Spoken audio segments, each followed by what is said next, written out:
बिस्मिल्लाहिर्रहमानिर्रहीम। अस्सलाम वालेकुम स्टूडेंट्स, मैं हूं हसन फरीद, आपका फिजिक्स टीचर। आज हम न्यूटन का सेकंड और थर्ड लॉ को बहुत डिटेल में डिस्कस करेंगे। तो आइए स्टार्ट करते हैं आज का लेक्चर।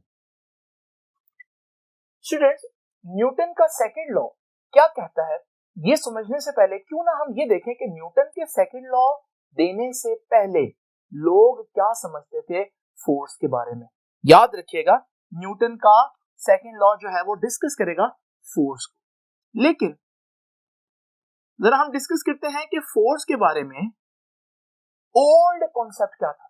न्यूटन से पहले लोग फोर्स के बारे में क्या सोचते थे कि फोर्स क्या चीज होती है। तो स्टूडेंट जरा देखते हैं, इमेजिन करिए हमारे पास एक बॉक्स है और ये बॉक्स यहाँ रेस्ट पर मौजूद है। अगर आप चाहते हैं इस बॉक्स को मूव करना, आप जब तक नहीं मूव कर सकते जब तक आप इस पर फोर्स ना लगाएं। और जब आप इस पर फोर्स लगाएंगे तो आप देखेंगे कि बॉक्स जो है वो मूव करेगा। यहां से लोगों को ये आइडिया हुआ कि फोर्स का काम क्या हुआ। फोर्स का काम हुआ चीजों को मूव करवाना या चीजों में मोशन प्रोड्यूस करना। बिल्कुल इसी तरह से अगर आपके पास ये एक कार है, इस कार को आप जब इसको स्टार्ट करते हैं, ये कार सपोज करें 20 की स्पीड से मूव कर रही है। ये 20 की स्पीड उसके पास क्यों है? क्योंकि इस कार का इंजन इस कार को चला रहा है, एक फोर्स लगा रहा है कार पर। अगर आप इंजन ऑफ कर दें, क्या ये कार चलती रहेगी?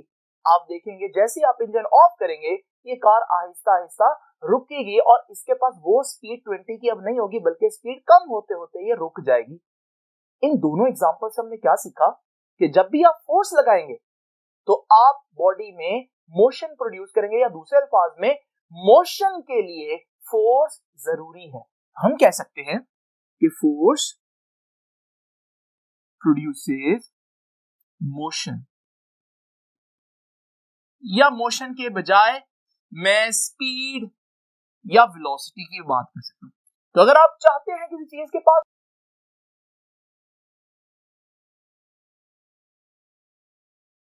ये ओल्ड कॉन्सेप्ट है, लगता ऐसा है जैसे बिल्कुल सही है, लेकिन न्यूटन जब आया तो उसने कहा कि भाई इस कॉन्सेप्ट को थोड़ा सा दोबारा देखने की जरूरत है। उसने कहा कि अगर मोशन के लिए फोर्स लाजमी है, और फोर्स का मतलब है कोई इंजन, कोई फ्यूल जो उसको धक्का देगा, तो फिर जो चांद इतने अरसे से जमीन के गिर्द घूम रहा है, तो चांद के पीछे कौन सा इंजन है, या चांद को कौन सा पेट्रोल या कौन सा फ्यूल जो है वो चला रहा है। लेकिन चांद मूव तो कर रहा है इतने सालों से और उसमें कोई इंजन भी नहीं है। हमें ये सोचने पर मजबूर करती है एग्जांपल कि मोशन का ताल्लुक फोर्स से जरूरी नहीं है। क्योंकि अगर ऐसा होता तो चांद बगैर किसी इंजन के इतने अरसे से ना चल रहा होता। इवन जमीन सूरज के गिर्द जो चल रही है, तो जमीन को कौन सा धक्का लग रहा है मुसलसल? कार को तो इंजन की फोर्स लग रही है, लेकिन जमीन जो है वो तो विदाउट एनी फोर्स जो है वो चल रही है। इसका मतलब हम जो समझते थे कि फोर्स का काम मोशन प्रोड्यूस करना है, मोशन मेंटेन करना है, ये ऐसा नहीं है। तो फिर फोर्स का काम क्या है? तो अब न्यूटन का कॉन्सेप्ट क्या था,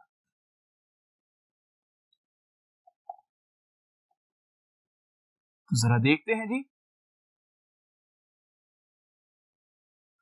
न्यूटन ने ये कहा कि आपसे एक बहुत बड़ी गलती हुई है, आपने फिर से फ्रिक्शन का फैक्टर जो है उसको इग्नोर कर दिया। अगर आप फोर्स का ये देखना चाहते हैं कि फोर्स का जेन्युइन काम क्या है, तो आपको फ्रिक्शन को क्या करना पड़ेगा, थोड़ी देर के लिए इग्नोर करना पड़ेगा। आप क्यों कह रहे हैं कि फोर्स मोशन प्रोड्यूस करते हैं? क्योंकि जब आप किसी गाड़ी की एग्जांपल ले रहे हैं, तो ये गाड़ी जो जमीन पर चल रही है, इसको एक फोर्स पीछे को रोकने की कोशिश कर रही है, जिसे हम फोर्स ऑफ फ्रिक्शन कहते हैं। अब सपोज करें वो फोर्स ऑफ फ्रिक्शन 20 न्यूटन है। अब आपको मालूम है अगर मैं इसको धक्का नहीं दूंगा, चलती हुई गाड़ी पर ये फ्रिक्शन की फोर्स लगेगी, ये गाड़ी आहिस्ता आहिस्ता रुक जाएगी। तो अगर मैं चाहता हूं इसको चलाना, तो फिर मुझे इंजन से एक फोर्स देनी पड़ेगी 20 न्यूटन की, ताकि ये गाड़ी चलती रहे। लेकिन क्या मेरे इंजन की फोर्स गाड़ी को चलाने के लिए है? हकीकत में ऐसा नहीं है, बल्कि मेरे इंजन की जो 20 न्यूटन की फोर्स है वो फ्रिक्शन की फोर्स को कैंसिल करने के लिए है। असल में अगर फ्रिक्शन ना होती तो फिर जैसे कि हमारे पास चांद स्पेस में मूव कर रहा है या जमीन स्पेस में मूव करी, वहां फ्रिक्शन नहीं है, तो वहां अगर एक चीज चल रही है तो वो बगैर किसी फोर्स के चलती रहेगी, क्योंकि न्यूटन का पहला लॉ कहता है कि जब कोई चीज चल रही हो तो वो चलते रहना चाहती है। तो इसलिए न्यूटन ने बोला कि अगर आप फोर्स का जेन्युइन काम देखना चाहते हैं तो फ्रिक्शन को इग्नोर करें, फिर पता चलेगा। अब जरा इमेजिन करें कि मेरे पास फ्रिक्शन नहीं है और ये गाड़ी जो है ये 20 की स्पीड से चल रही है। अब मुझे कोई फोर्स नहीं चाहिए इसको चलाने के लिए, खुद ही 20 की स्पीड से चलती रहेगी क्योंकि फ्रिक्शन ही नहीं है। अब मैं अगर इस पर फोर्स लगाऊं तो स्टूडेंट्स पता है क्या होगा? फोर्स लगने की वजह से इसकी स्पीड आहिस्ता आहिस्ता 20 से बढ़ना शुरू हो जाएगी और स्पीड 20 से 30, 40 इस तरह से इंक्रीज करेगी। यानी कि फोर्स का काम चीजों को मोशन देना नहीं है, बल्कि चीजों के पास जो मोशन होती है, जो स्पीड होती है, उसको चेंज करना है। ये है असल में फोर्स का काम न्यूटन के अकॉर्डिंगली। तो न्यूटन ने बोला कि ये बात गलत है, बल्कि हकीकत ये है कि फोर्स प्रोड्यूसेस एक्सेलरेशन। फोर्स क्या प्रोड्यूस करती है? एक्सेलरेशन। एक्सेलरेशन मतलब चेंज करती है स्पीड। मोशन के लिए फोर्स नहीं चाहिए। मोशन तो न्यूटन का फर्स्ट लॉ कहता है कि मोशन तो चीज वैसे ही रखना चाहती है, लेकिन उस मोशन को चेंज करने के लिए, उसकी स्पीड को कम करने के लिए या ज्यादा करने के लिए हमें फोर्स चाहिए। तो फोर्स का काम क्या हुआ? Force is needed to produce acceleration. Now just imagine करें स्टूडेंट्स, ये जो एक्सेलरेशन की टर्म जो है यहां पर लेकर आए हैं, ये एक्सेलरेशन किन फैक्टर्स पर डिपेंड करता होगा? जरा इमेजिन करते हैं इसको एग्जांपल से। जस्ट इमेजिन करें स्टूडेंट्स कि मेरे पास एक ट्रक है और एक साइकिल है। मैं इन दोनों पर एक जैसी फोर्स लगाता हूं। जरा थोड़ी देर के लिए सपोज करें कि फ्रिक्शन नहीं है। जब मैं दोनों पर एक जैसी फोर्स लगाऊंगा, बताएं किसकी स्पीड तेजी से चेंज होगी? आप फौरन बोलेंगे साइकिल की। इसका मतलब साइकिल का एक्सेलरेशन ज्यादा है। अगर साइकिल का एक्सेलरेशन ज्यादा है, उसकी वजह क्या बताएंगे आप? क्योंकि साइकिल हल्की है ना, उसका मास कम है, इस वजह से आप कहेंगे कि उसमें ज्यादा एक्सेलरेशन है। तो इसका मतलब एक्सेलरेशन किस पर डिपेंड किया? मास पर। और आपने देखा जिसका मास कम है उसमें ज्यादा एक्सेलरेशन आया। इसका मतलब हम ये भी कहेंगे कि वो जो एक्सेलरेशन प्रोड्यूस होगा, acceleration is inversely proportional to mass of object. जितना मास कम होगा, इनवर्सली प्रोपोर्शनल, जितना मास कम होगा उतना एक्सेलरेशन ज्यादा होगा। सो एक्सेलरेशन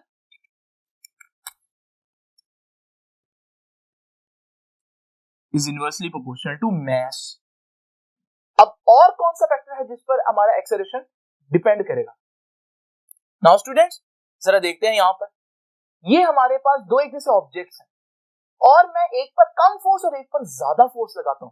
अब आप बताएं किसकी स्पीड ज्यादा तेजी से चेंज होगी? तो आप फौरन बता देंगे कि सर जिस पर ज्यादा फोर्स लगेगी। इसका मतलब एक्सेलरेशन को जो अफेक्ट करने वाला दूसरा फैक्टर है वो फोर्स हुआ, और जितनी फोर्स ज्यादा उतना एक्सेलरेशन ज्यादा, उतनी स्पीड तेजी से चेंज होगी। तो हमारा दूसरा फैक्टर हुआ कि वो जो एक्सेलरेशन है is directly proportional to applied force. जितनी अप्लाइड फोर्स ज्यादा उतना एक्सेलरेशन ज्यादा। इसको मैं यूं लिखूंगा मैथमेटिक्स में कि acceleration is directly proportional to force. Students इस चीज को और इस चीज को मैं इकट्ठे लिखूं अगर, तो मैं कहूंगा acceleration is directly proportional to force and inversely proportional to mass. और ये मास उधर जाकर मल्टीप्लाई होगा, तो मैं अब आपको डायरेक्ट बताता हूं जो इक्वेशन आएगी।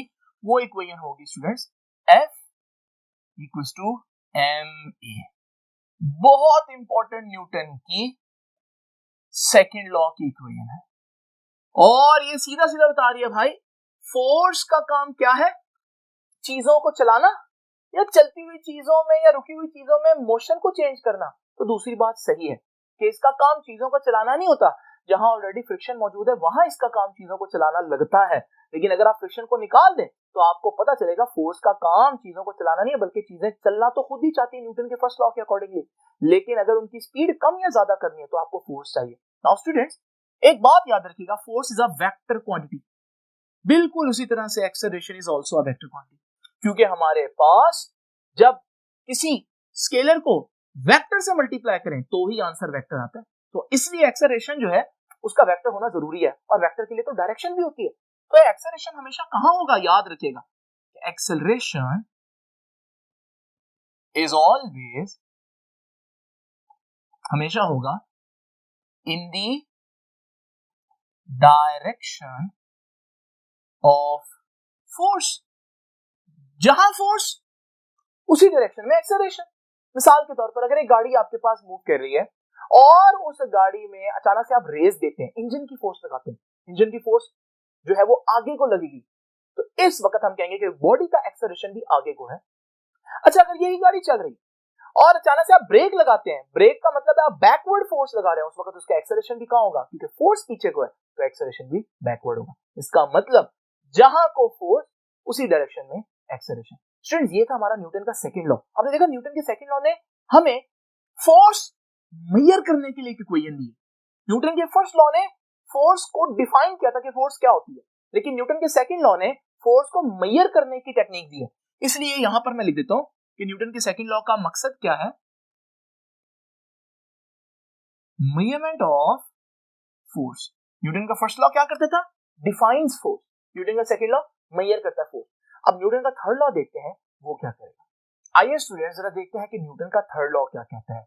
न्यूटन के थर्ड लॉ को पढ़ने से पहले एक एग्जांपल समझते हैं। आपने फुटबॉल खेली होगी, जब आप फुटबॉल को किक करते हैं तो फुटबॉल तो आगे को जाता है, यानी कि हम कहेंगे कि फुटबॉल पर एक एक्शन हुआ, लेकिन अगर आप देखें तो आपके पांव को थोड़ा सा पेन फील होगी जब आप किक करेंगे। इसका मतलब फुटबॉल ने भी आपके पांव पर कुछ ना कुछ फोर्स लगाई है, और हम कहते हैं कि ये जो फोर्स फुटबॉल ने लगाई है ये है रिएक्शन। यानी कि जब आप फुटबॉल को किक करते हैं तो एक फोर्स आप फुटबॉल पर लगाते हैं, लेकिन एक फोर्स फुटबॉल भी आप पर लगाती है, यानी कि जब भी एक एक्शन होगा उसके साथ कुछ ना कुछ रिएक्शन लाजमी होगा। अब इन एक्शन और रिएक्शन का ये जो पेयर है, इसके बारे में पुराने लोग जो न्यूटन से पहले थे वो क्या सोचते थे।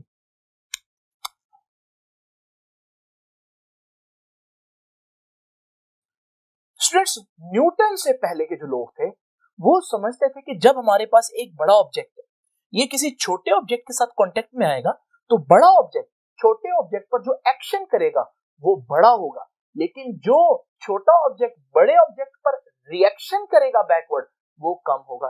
यानी कि दूसरे अल्फाज में ये लोग समझते थे कि बड़ा ऑब्जेक्ट जो है वो बड़ा एक्शन करता है, जबकि छोटा ऑब्जेक्ट जो है वो छोटा एक्शन करता है। तो मैं लिख देता हूं कि पुराने लोग जो समझते थे वो ये था कि बिगर ऑब्जेक्ट का मतलब है बिगर action,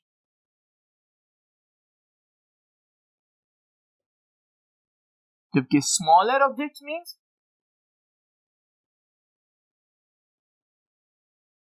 smaller action.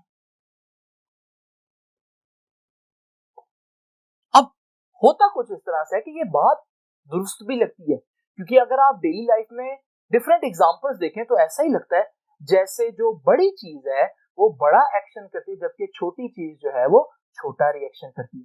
Now students, Newton ने कहा कि ये स्टेटमेंट गलत है, ऐसा नहीं होता। न्यूटन ने अपना लॉ जो दिया उसमें फिर उसने क्या कहा वो जरा देखते हैं। देखते हैं न्यूटन का थर्ड लॉ क्या कहता है। न्यूटन ने अपने इस लॉ में कहा कि ये बात गलत है, बल्कि असल में उसने कहा ये तो बात दुरुस्त है कि every action has an equal but opposite reaction.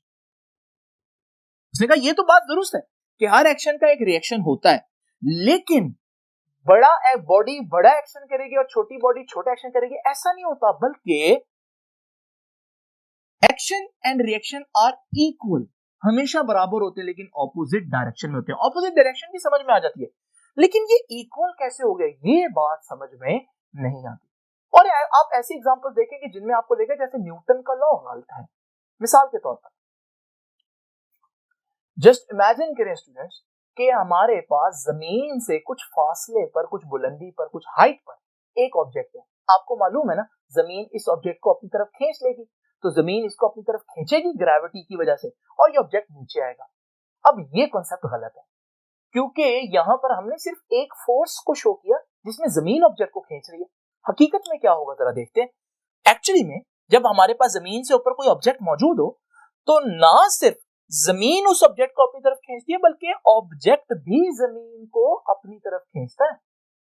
अब यानी कि दोनों एक दूसरे की तरफ एक फोर्स लगा रहे, यानी एक्शन भी है और उसका एक रिएक्शन भी है। अब जरा इमेजिन करें, हमारे पास जमीन ऑब्जेक्ट को खींचती है। अब रियलिटी में क्या होगा, ऑब्जेक्ट बहुत ज्यादा डिस्टेंस ट्रेवल करेगा जमीन की तरफ, लेकिन उतने ही टाइम में जमीन जो ऑब्जेक्ट की तरफ जाएगी वो बहुत थोड़ा सा डिस्टेंस ट्रेवल करेगी।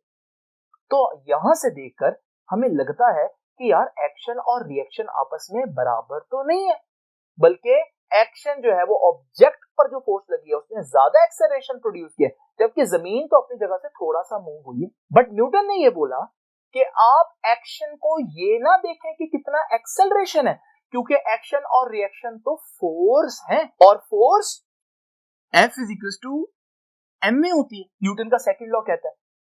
और फोर्स में एक्सेलरेशन के साथ साथ मैस भी आ जाता है स्टूडेंट। नाउ जस्ट इमेजिन करें, ये सपोज्ड वैल्यूज है जो मैं आप लोगों को बता रहा हूं। जस्ट इमेजिन करें कि वो ऑब्जेक्ट जो है, उस ऑब्जेक्ट का मैस है 2 और जमीन का मैस है 10, सपोज कर लेते हैं। अब हमने देखा कि ऑब्जेक्ट बहुत ज्यादा तेजी से नीचे है, उसमें बहुत एक्सेलरेशन है। सपोज करें उसमें जो एक्सेलरेशन है वो 10 का है। अब एक्सेलरेशन 10 का है, मैस उसका 2 है, तो फोर्स कितनी हुई, एक्सेलरेशन 10 मैस 2, तो फोर्स हुई 20 न्यूटन। अब जरा देखते हैं, ये वो फोर्स है जो ऑब्जेक्ट पर लगी। जरा देखते हैं जमीन पर कितनी फोर्स लग रही है। अब जमीन ऊपर गई है बहुत थोड़े एक्सेलरेशन से। सपोज करो जमीन जिस एक्सेलरेशन से ऊपर गई है वो एक्सेलरेशन है जस्ट 2। अब हमें लग रहा है जमीन पर बड़ा कम रिएक्शन हुआ, लेकिन रिएक्शन के लिए आपने फोर्स निकालनी है, तो फोर्स जो है वो मास और एक्सेलरेशन का प्रोडक्ट है। अब जमीन का मास कितना है, 10 है, और जमीन का एक्सेलरेशन भले थोड़ा है, लेकिन आपको मालूम है इनका प्रोडक्ट तो अभी भी 20 आ रहा है। इसका मतलब जितनी फोर्स उस ऑब्जेक्ट पर लगी जमीन की वजह से, उतनी ही फोर्स जमीन पर लगी उस ऑब्जेक्ट की वजह से। इसका मतलब एक्शन और रिएक्शन वाकई आपस में बराबर होते हैं। हमारी गलती ये थी कि जो चीज तेजी से एक्सेलरेट करती थी हम उस समझते थे उस पर ज्यादा एक्शन हुआ है। हमारे पास एक्शन के अंदर सिर्फ एक्सेलरेशन नहीं आता, बल्कि साथ मैस भी आता है। तो इसका मतलब एक्शन और रिएक्शन वाकई में आपस में बराबर होते हैं, जैसे न्यूटन ने बोला। न्यूटन के थर्ड लॉ को एक और आसान तरीके से भी लिखा जा सकता है, और वो क्या है कि हर एक्शन का रिएक्शन होगा।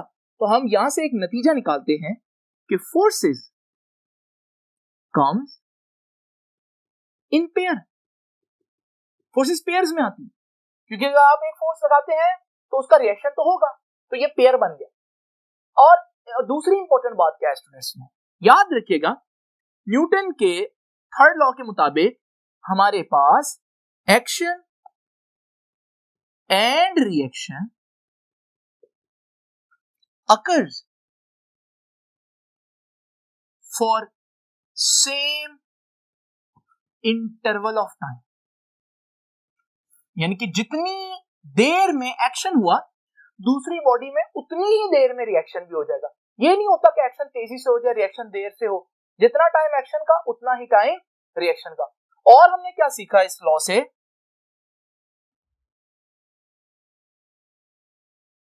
Action and reaction never acts on the same body. ये बड़ी इंपॉर्टेंट बात, और ये क्वेश्चन भी करते हैं बच्चों के जहन में, बड़ी मिसकंसेप्शन होती है। आइए उसको क्लियर करते हैं। स्टूडेंट्स, बच्चे एक बड़ी इंपॉर्टेंट बात पूछते हैं, और वो ये बात है कि सपोज करिए एक बॉक्स है और आप इस पर फोर्स लगाते हैं। जब आप इस पर फोर्स लगाएंगे, आपने बॉक्स पर एक एक्शन किया और बॉक्स ने आपके हाथ पर एक रिएक्शन कर दिया। नाउ स्टूडेंट जस्ट इमेजिन करें कि एक्शन और रिएक्शन तो न्यूटन के अकॉर्डिंगली बिल्कुल बराबर और ऑपोजिट डायरेक्शन में है। और चैप्टर 2 में वेक्टर्स में हम लोगों ने पढ़ा कि जब दो बराबर के वेक्टर्स हो लेकिन ऑपोजिट डायरेक्शन में हो तो उनका तो रिजल्टेंट जीरो आता है, वो तो एक दूसरे को कैंसिल कर देते हैं। जैसे इस मार्कर पर अगर मैं एक फोर्स यहां से लगाऊं और एक फोर्स यहां से लगाऊं तो ये दोनों फोर्सेस एक दूसरे को कैंसिल कर देंगे अगर ये बराबर की हुई। तो यहां पर आप एक्शन लगाएंगे और आप पर रिएक्शन होगा, वो भी बराबर लेकिन ऑपोजिट डायरेक्शन में होगा, तो असूलन उनको भी कैंसिल करना चाहिए। और जब कैंसिल कर देंगे तो फिर तो उस बॉक्स को मूव ही नहीं करना चाहिए। लेकिन क्या रियलिटी में ऐसा होता है? हकीकत में तो आप जब भी फोर्स लगाते हैं तो बॉक्स को आप मूव करवा देंगे। ये क्या चक्कर है? तो स्टूडेंट इसका आंसर ये है कि हम इस क्वेश्चन में अक्सर एक छोटी सी बात है जो मिस कर देते हैं। और वो बात क्या है? अगर आप सिर्फ बॉक्स को देखें तो बॉक्स पर एक ही फोर्स लग रही है, क्योंकि जो रिएक्शन है वो मेरे हाथ पे है। और इसी तरह अगर आप मेरे हाथ को देखें तो उस पर एक ही फोर्स लग रही है। यहां से हमने सीखा कि एक्शन और रिएक्शन एक बॉडी पर नहीं होता बल्कि डिफरेंट बॉडीज पर होता है। तो अगर आप सिर्फ बॉक्स पर देखो, क्या उस पर दो फोर्सेस हैं? आप सिर्फ बॉक्स पर देखेंगे तो उस पर एक ही फोर्स लग रही है। और जब किसी चीज पर एक फोर्स लग रही है तो वो फोर्स अपनी डायरेक्शन में उस चीज को एक्सेलरेट करेगी। इस वजह से बॉक्स मूव करता है। तो एक्शन और रिएक्शन क्या एक दूसरे को कभी भी कैंसिल कर पाएंगे? कभी भी नहीं, क्योंकि ये एक बॉडी पर ही नहीं है। हाँ, अगर ये बॉक्स होता और एक फोर्स यहां से लगती है, दूसरी फोर्स इसी पर लगती है दूसरी डायरेक्शन में, अब एक ही बॉडी पर दो बराबर लेकिन ऑपोजिट डायरेक्शन में फोर्सेस हैं, अब ये बॉक्स मूव नहीं करेगा। स्टूडेंट्स, न्यूटन थर्ड लॉ की आखिरी चीज एग्जांपल्स। इसकी बेतहाशा एग्जांपल्स। आपका जमीन पर चलना, आपकी वॉकिंग, वो भी न्यूटन के थर्ड लॉ की वजह से। एक्चुअली में जब आप जमीन पर चल रहे होते हैं तो आप अपने पांव से जमीन को पीछे को धकेलते हैं, एक्शन करते हैं, और रिएक्शन की तौर पर जमीन आपको आगे को धकेलती है। और जब वो आगे को आपको फोर्स लगती है तो उसे हम बोलते हैं, ये हमारा जो चलना है ये बेसिकली रिएक्शन है।